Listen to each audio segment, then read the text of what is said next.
Do you have dissenters? Like, how much pushback do you have about these ideas? Do people think you're full of shit? All kinds of people think I'm full of shit.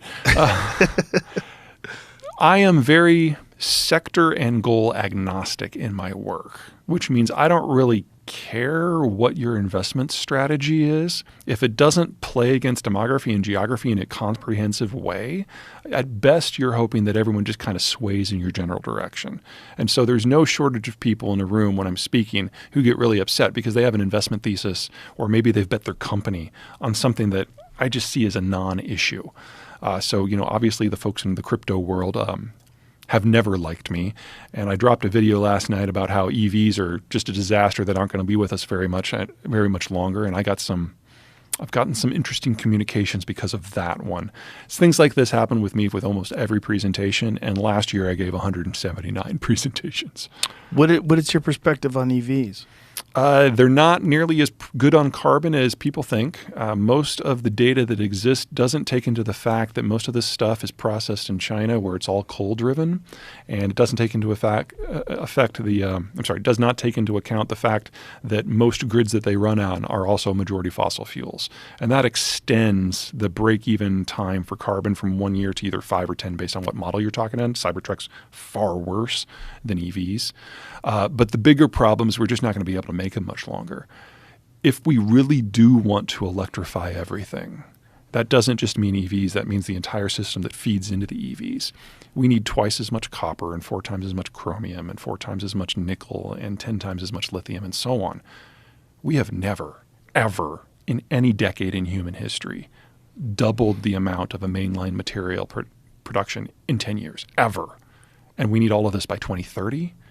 No, it's just not technically possible.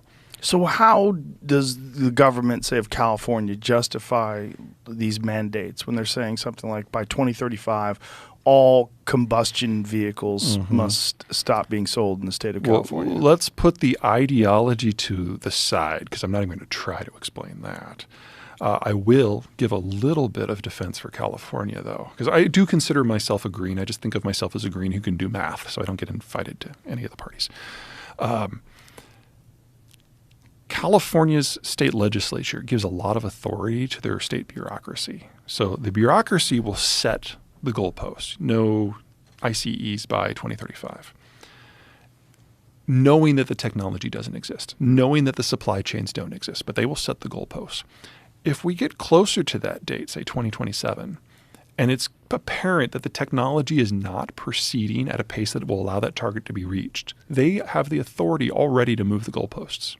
And they do this on clean air issues. They do this on toxicity. They've done it on nuclear power. They undoubtedly will end up doing it on EVs. So do you think it's one of those things where there's a bunch of green people who don't do the math? Oh, yeah. And it just sounds great. It falls in line with the progressive ideology. We need to, carbon neutral. We can do this. Everyone go electric.